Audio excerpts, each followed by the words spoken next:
12-14 Info Île-de-France, Sud Radio Plus. L'invité culture. 13h29, vous écoutez Sud Radio en direct du 12-14 Info Île-de-France. Entre réalisme sans filtre et ambiance fantasmagorique, c'est un univers à la fois drôle et oppressant dans lequel nous invite cette version des Caprices de Marianne. Pour la découvrir, même si vous connaissez déjà la pièce, ça se passe au 20e théâtre du jeudi au samedi à 19h30 et le dimanche à 15h. Ils sont avec nous pour en parler des 7 comédiens de la pièce, dont le metteur en scène Stéphane Perran et Margot Van Den Plas. Bonjour et bienvenue. Bonjour. Alors pour expliquer un petit peu à nos auditeurs, nous sommes donc à Naples, en plein carnaval. Donc d'un côté, il y a une jeune femme, Marianne, fidèle épouse qui se cache en quelque sorte derrière sa vertu, et de l'autre, un jeune homme, Celio, éperdument amoureux. Il va demander donc à son meilleur ami, Octave, de conter son amour à l'inatteignable Marianne. Alors tout d'abord, Stéphane Perran, pourquoi avoir choisi cette pièce, Les Caprices de Marianne ? Alors pourquoi avoir choisi cette pièce en quelques mots, c'est difficile, mais d'abord parce qu'elle parle... en fait, les thèmes qui sont abordés me touchent vraiment particulièrement. Je trouve que tous les thèmes qui sont abordés dans cette pièce sont encore d'actualité. Oui. Et ça, c'est incroyable. On y parle d'amour, de passion, de fidélité, de trahison, de corruption. De la place de la femme aussi. Voilà, c'est une pièce féministe, carrément. On peut le dire. J'allais vous Ouais. poser la question, mais c'est bon, c'est officiel, c'est une pièce féministe. C'est-à-dire que le Les Caprices de féminisme Marianne. n'existait pas à l'époque d'Alfred de Musset, mais on peut imaginer effectivement que Oui. ça a été un précurseur, quoi, puisque effectivement on nous présente une Marianne qui va trouver la force de se défaire de ses chaînes, de se défaire du joug d'un mari jaloux. Et elle se retrouve en fait prisonnière du regard masculin, où les uns lui reprochent sa vertu, tandis que les autres mettent en doute sa froideur. Margot Voilà. Van Den Plas, vous jouez donc cette fameuse Marianne. Est-ce qu'il faut être en quelque sorte féministe pour jouer une Marianne féministe ? Oh, je sais pas s'il faut être féministe. Je sais même pas si je suis féministe. C'est un peu compliqué, surtout quand on est une femme moderne. On se pose plus les questions tout à fait de la même manière, même si il nous arrive de temps en temps de se la poser face à certaines situations. Mais en tout cas, oui, je crois que tous les soirs, quand je joue Marianne et que quand j'utilise ces mots, je pense aux femmes en général. Oui. Oui, je pense à la petite fille et jusqu'à la femme âgée. Je défends un peu toutes les femmes, oui, d'une certaine manière.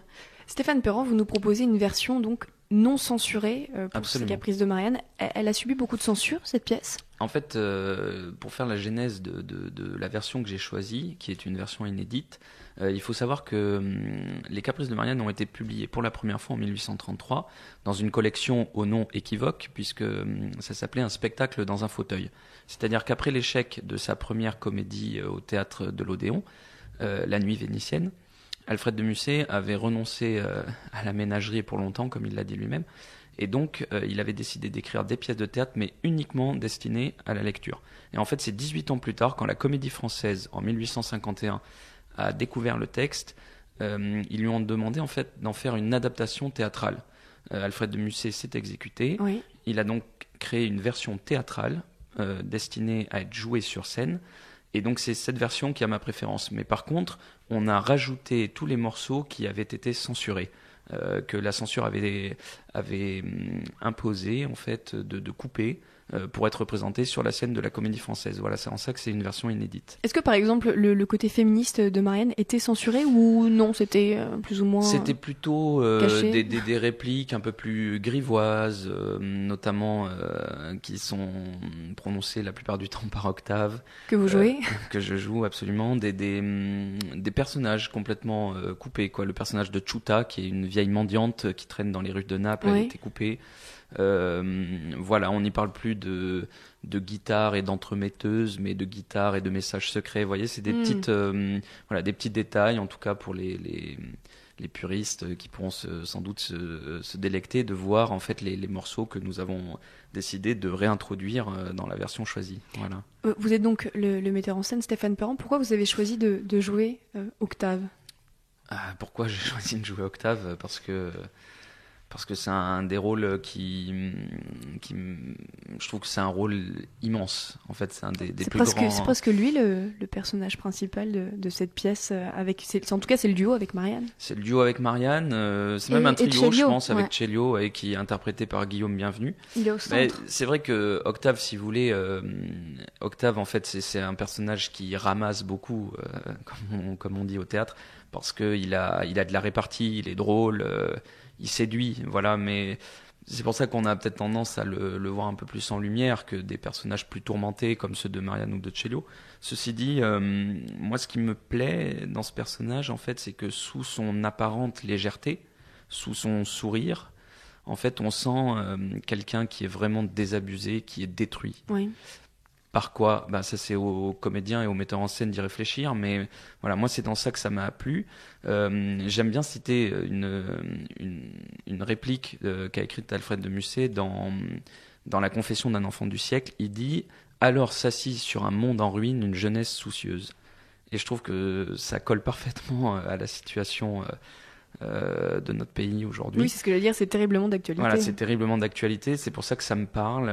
Voilà, une jeunesse soucieuse. Effectivement, je crois que Octave est aussi soucieux que Celio, malgré cette apparence de frivolité.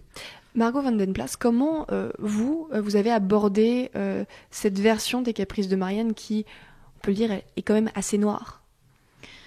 Je l'ai abordé avec mon metteur. Vous connaissiez déjà, vous connaissiez plutôt bien avant les Caprices de Marianne, Oui. ou vous avez en même temps découvert quelque part aussi bien le texte que... Non, je la connaissais bien, cette pièce, je l'avais lue plusieurs fois, mais en fait, on la redécouvre tout le temps. Hein. Donc, en la relisant, même là, je l'ai relue hier, c'est très très riche, donc on découvre des aspects différents à chaque fois. Donc là, je l'ai abordé. Non, mais je l'ai pas abordé particulièrement. C'est sombre. Enfin, le rôle de Marianne est difficile et elle passe par des choses difficiles. Donc de toute façon, il faut l'aborder, je crois, de manière un peu sombre, Oui. quoi. Mais pourtant, Alfred de Musset qualifiait sa pièce au départ de comédie. Oui, mais je crois pas que ce soit Marianne qui... Ouais. Ou en tout cas, elle peut faire rire à ses dépens. Mais je suis pas sûre que ce soit absolument elle qui soit la partie la plus drôle de la pièce, ou en tout cas, ses répliques à elle. Je crois que c'est plutôt, comme on le disait, Octave et aussi son époux qui a une partie assez drôle aussi, avec son compère Tibia. C'est-à-dire que c'est une forme de contre-pied, parce qu'effectivement, certains passages semblent être... comique, mais c'est quand même un drame qui se noue, puisque ça se finit avec la mort d'un homme. Et ça peut pas laisser complètement insensible, je pense. Donc, il y a des dialogues qui sont extrêmement drôles, notamment la joute verbale entre Celio et Octave et le mari de Marianne, qui est excellente, qui est ma scène préférée. Parce que c'est jouissif, les mots sont sublimes. C'est vrai que c'est une scène de joute verbale comme ça extraordinaire. Et en fait, je sais pas, c'est un texte qui est vraiment très dense. Il est à la fois drôle et poétique, il est inquiétant et insolent. Il réunit en 1h25 comme ça des choses qui paraissent a priori contradictoires, et en fait elle se marie très bien. Ouais, ça se marie très bien, puis c'est la vie finalement. On peut passer du rire aux larmes en quelques secondes, quoi. Voilà. Quelle est la différence entre les Caprices de Marianne et Cyrano de Bergerac? Oula. Parce qu'au final, c'est vrai que c'est des histoires qui sont assez similaires. C'est assez similaire, effectivement. On peut même imaginer que Rostand s'est un petit peu inspiré des Caprices voilà, c'est une pièce un peu précurseur, effectivement, pour le Cyrano de Bergerac. Je pense que Musset s'est inspiré beaucoup de Shakespeare. Dans les noms même donnés aux personnages, il y a le personnage de Malvolio qui est interprété par Gilles Geisweller, il y a le personnage de Rosalinde qui est interprété par Sylvie Ferrus. Voilà, ça, ce sont le personnage d'Orsini qui est l'ancien amant d'Hermia joué par Colette Tessèdre. Voilà, ça, ce sont des personnages des noms en tout cas de personnages qui sont tout droit inspirés de Shakespeare. Donc effectivement, je pense que Musset s'est inspiré de Shakespeare, et on peut imaginer sans doute que Rostand s'est inspiré des Caprices pour écrire Cyrano de Bergerac. Donc la différence entre les deux, finalement, c'est Shakespeare? Voilà, si vous voulez. C'est un don fatal que la beauté. Marianne est belle. Malgré cette phrase, est-ce qu'elle aurait aimé être laide à votre avis? À votre avis? La question. Ouh là là. Je crois qu'aucune femme n'a envie d'être laide. Mais c'est vrai qu'on a vu, pour le coup, c'est encore une fois d'actualité, parce qu'on a vu pas mal notamment un court-métrage qui est ressorti il y a pas longtemps, justement sur le don fatal, entre guillemets, effectivement, de la beauté. C'est vrai, je l'ai vu d'ailleurs. Oui, donc je me rappelle plus de son nom, malheureusement, mais moi non plus. Mais je l'ai vu, c'est marrant, on m'a envoyé le lien l'autre jour. Mais je crois qu'aucune femme n'a envie d'être laide, et je crois qu'aucune belle femme n'a envie d'être laide non plus. Mais c'est vrai que d'être une belle femme, ça n'est pas forcément quelque chose d'évident, parce que souvent les gens s'arrêtent à ça, parce qu'il faut prouver 2 fois plus qu'on est autre chose. Oui. Donc oui, c'est un don fatal que la beauté, mais c'est un don merveilleux aussi. Il faut aussi en être conscient. Est-ce que le mot caprice, il correspond vraiment à Marianne? Non, pour moi non, pas du tout. Non, je pense que le mot caprice choisi par Alfred de Musset, en fait, c'est ce qu'on aimerait lui prêter quelque part. Voilà, exactement. C'est le regard masculin sur qui sont les regards masculins qui sont portés sur Marianne. Mais étymologiquement, le caprice est une volonté soudaine. Donc moi, j'y vois plutôt une femme de caractère qui va trouver la force de se libérer de ses chaînes. Mais elle agit beaucoup en réaction aussi, c'est-à-dire qu'elle reçoit, elle est un peu accaparée de tous les côtés, on lui rentre dedans de tous les côtés. Là, elle se fait attraper par la mendiante au début, puis son mari, puis Octave, puis donc en fait elle est sans arrêt en réaction. Donc évidemment elle a des changements de comportement, mais qui sont vraiment liés aussi aux facteurs extérieurs, quoi. Si les caprices de Marianne étaient créés aujourd'hui, à quoi, à votre avis, ressembleraient les personnages? Il ne changerait pas beaucoup finalement? Bah non, je pense pas, non. J'aurais pu choisir de ma mise en scène, de transposer ma mise en scène, je sais pas, à Rio ou pendant les fériades de Dax. Pourquoi pas? Ça se passe pendant un carnaval. Moi, j'ai préféré, si vous voulez, respecter cette volonté de Musset de créer une nappe imaginaire. Donc, je l'ai plutôt retranscrite pendant la Renaissance italienne. Donc ça, c'est un choix parce que je préférais aider au voyage avec des costumes d'époque. Mais non, je pense pas qu'il y aurait beaucoup de différences. Malheureusement, il y a encore des endroits sur Terre aujourd'hui où il y a des femmes qui sont mariées de force Bien sûr. Et voilà, qui ne sont pas libres. Donc oui. Et puis il faut pas s'arrêter à notre situation dans ce monde occidental. Et ça, j'y pense tous les soirs en y jouant aussi. Je pense souvent à certaines femmes du monde et à ce que subissent certaines femmes. Ah oui. Ouais. Ah, ça m'aide énormément. Je pense aux femmes qui sont lépidées, aux femmes qui sont accusées à tort qui se font violer et qui sont accusées de tromperie. Quand vous jouez, vous pensez également bien sûr. Toujours. Surtout dans la grande tirade de Marianne, qu'est-ce après tout qu'une femme, une coupe fragile qui renferme une goutte de rosée qu'on porte à ses lèvres et qu'on jette par-dessus son épaule. Je pense aux femmes du monde entier, souvent. On a des personnages qui sont assez haut en couleur. Alors je sais pas si le terme est bon, mais est-ce que c'est... Si, on peut le dire. Est-ce que c'est seulement sous le prétexte théâtral? Parce que c'est vrai qu'au théâtre, les personnages ont tendance à être plus haut en couleur qu'au cinéma pour le jeu. Est-ce que, même si c'était au cinéma, ils seraient comme ça, ces personnages? Je crois. Ouais. Si on avait les moyens de réaliser un long métrage sur un appel. Voilà, non mais écoutez, je sais pas, vous savez, ils sont entraînés dans une forme d'hystérie du carnaval, dans cette foule en fait. Ce qui est beau, c'est ces 3 destins de Celio, Marianne et Octave, qui dans cette solitude quoi, en fait, qui portent en eux au milieu d'une forme d'hystérie du carnaval. C'est exactement ce qu'on pouvait voir dans Les Enfants du Paradis, le film de Marcel Carné. Et là, je crois qu'on y voyait aussi des personnages hauts en couleur. Effectivement. Vous restez avec nous? Oui. On se retrouve dans quelques minutes. Je rappelle également que Les Caprices de Marianne, ça se joue en ce moment au 20e théâtre, du jeudi au samedi à 19h et le dimanche à 15h. Le 12-14 Info Île-de-France, Sud Radio Plus. L'invité culture. 13h45, vous écoutez Sud Radio en direct du 12-14 Info Île-de-France. Nous sommes toujours en compagnie de Margot Vandenplas et Stéphane Perran, metteur en scène et comédien de la pièce Les Caprices de Marianne, qui se joue en ce moment au 20e, théâtre, du jeudi au samedi à 19h30 et le dimanche à 15h. Stéphane Perran, Margot Vandenplas, quel petit garçon et petite fille étiez-vous? Maintenant, en dehors des personnages, nous voulons connaître les comédiens. Dites-nous tout. Honneur aux dames. Alors Margot. Comme Marianne, très complexe. Je crois, j'étais très très timide, assez dans mon coin, surtout à l'école, parce que j'ai très mal vécu l'école. J'étais studieuse et j'avais des notes correctes, mais je regardais toujours par la fenêtre en classe. J'avais beaucoup de mal à me faire des amis. Et en même temps, j'avais comme beaucoup de petites filles un côté très chippie. Je faisais faire plein de bêtises à mon frère. Voilà, j'avais un jardin quand j'étais petite, donc je parlais aux arbres. Voilà, il faut le savoir. Ah oui, j'ai beaucoup d'imagination. Énormément d'imagination. Je crois que c'est comme ça qu'on peut me définir le mieux. Mais je parlais aux animaux et aux arbres et à la mer et aux éléments. Beaucoup. Voilà, mais c'est très bien. Ça voilà. permet, c'est le meilleur moyen de s'évader. Mais je continue de temps en temps. D'accord. Toujours. Stéphane Perron, vous, c'était quel type de petit garçon alors? Quel type de petit garçon? Vous parliez aux arbres, à la mer, aux éléments ou pas? J'étais sans doute un petit peu rêveur aussi, je crois. Moi, j'ai grandi en banlieue bordelaise, à Lormont. Voilà, un lieu qui m'est très cher, une banlieue difficile, mais pourtant dans laquelle j'ai vécu des années magnifiques. Voilà, j'ai grandi entouré d'amour de mes parents, avec mes deux frères. Voilà, j'étais assez sportif, très jeune, le foot, le rugby. Et en fait, j'ai découvert le théâtre. C'est ma grand-mère qui m'a fait découvrir le théâtre. Oui. Voilà, Claudine Duvert, à qui je dois cette passion pour le théâtre. Voilà, à 9 ans, en fait, quand j'étais en classe de CM1, mes grands-parents m'ont promis, si j'étais premier de la classe, de m'inviter à Paris.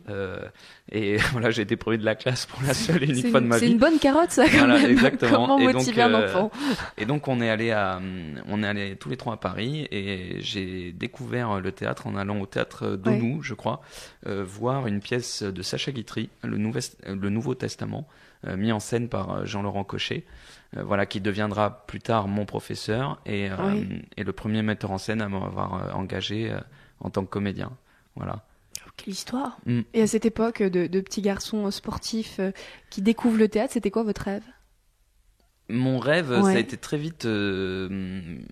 c'est étonnant d'ailleurs, parce que quand on grandit dans les années 90 dans une banlieue de Bordeaux, a priori on n'est pas tellement destiné à faire du théâtre. Et pourtant, voilà, suite à cette découverte, j'ai toujours adoré ça. Je regardais dès qu'il y avait des faits d'eau, des choses qui passaient à la télé.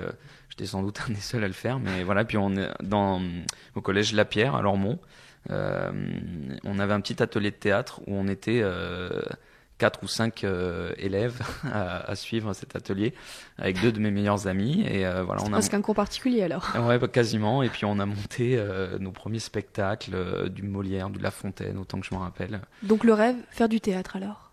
Déjà vite. Très vite, ouais. Et vous, Margot, c'était quoi ce rêve de petite fille qui parlait aux arbres? Sauver la terre et être heureuse. Je l'avais écrit.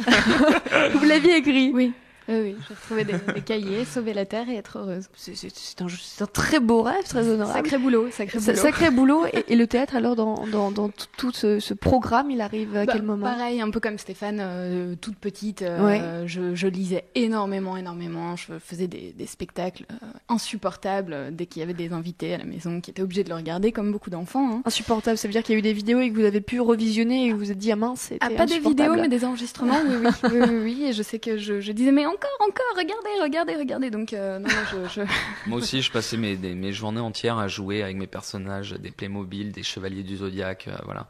C'était peut-être déjà les prémices de la mise en scène. Oui, mais nous, on forçait tous les invités à s'asseoir comme ça et à nous regarder des heures. Du côté dictateur, quoi, en fait. Ouais, un peu, ouais. Pour regarder. Ouais, là, c'était le côté chippie, voilà, exactement. Donc, non, ça a commencé hyper tôt, évidemment. Ouais. J'aimais chanter, me déguiser, lire, dire des mots qui n'étaient pas les miens. Voilà. Puis je me rappelle aussi, je faisais des spectacles chez mes grands-parents paternels dans le Béarn, quand on partait en vacances là-bas. À la fin de l'été, il y avait souvent un grand dîner, et puis j'y faisais déjà des petites prestations comme ça. Et pourquoi la mise en scène plus que... Enfin, vous jouez également, mais... La mise en scène, en fait, c'est quasiment ma première mise en scène. C'est pas tout à fait exact, parce que j'ai mis en scène à la Tour Vagabonde, en 2013, un spectacle pour enfants qui se voulait une initiation à l'univers de Shakespeare. C'était dans un théâtre élisabétain démontable qui a été installée sur les quais de Seine à Paris. Une pièce que j'avais écrite avec Baptiste Bellodi et Damien Bonnel et qui s'appelle Bladibladibla. Mais sinon, voilà, c'est c'est un peu ça. Mais ma première mise en scène, en fait, c'est ma première mise en scène pour adultes. Pour adultes. C'est celle-là alors. Voilà, c'est celle-là, c'est les Caprices de Marianne. On vous rassure, c'est tout public, hein, les Caprices de Marianne. Non, mais en fait, pourquoi j'ai été. En fait, j'ai beaucoup travaillé avec Arnaud Denis en étant son assistant à la mise en scène. Et ça a été quasiment une formation pour moi de travailler à ses côtés. C'est un immense metteur en scène, un très grand directeur d'acteurs. Je lui dois beaucoup. Il m'a fait énormément travailler depuis mes débuts. Et donc voilà, vous avez dit, c'est ça que je veux faire. Enfin, c'est venu avec le temps, quoi. C'est-à-dire que, aimant le théâtre, petit à petit, je me suis vraiment intéressé à la mise en scène à travers Arnaud, qui est un ami, et petit à petit, j'ai souhaité concrétiser ce rêve de créer cette pièce des Caprices de Marianne et de la mettre en scène moi-même. Margot Van Den Plas, on vous a vu dans la petite série du Before de Canal+, Dans la bouche. Ouais. Est-ce que c'est quelque chose qui vous intéresserait justement jouer dans la bouche de Marianne, dans une série un peu plus longue, en fait, avoir un personnage récurrent qui reviendrait Ah oui, oui, vraiment. C'est pas une peur, ça, justement, d'avoir ce personnage qui colle à la peau? Non, parce que je crois que il faut, en général, c'est vrai, j'ai beaucoup d'amis qui ont fait des récurrents, il faut un peu de temps pour que les gens se déshabituent, mais je crois aussi que c'est un travail, ça dépend de la qualité de la série, évidemment, qu'on fait, mais je crois que c'est un travail formidable de jouer un personnage récurrent. Moi, j'adorerais avoir un personnage qu'on peut faire évoluer sur des heures de tournage, des jours et des jours de tournage, c'est génial. La frustration comme ça de fin de tournage arrive beaucoup plus tard, mais je trouve ça génial. Une frustration toujours à la fin des tournages? Ah bah oui, et puis surtout quand on fait des récurrences, notamment sur la petite série Dans la bouche, où j'étais amie avec avec les autres comédiens. Au bout d'un moment, on est devenus très proches. Et quand ça s'est terminé, c'était très triste. C'est toujours dur. Petit, votre rêve, Margot, c'était de sauver le monde. Stéphane, c'était de faire du théâtre. Aujourd'hui, c'est quoi?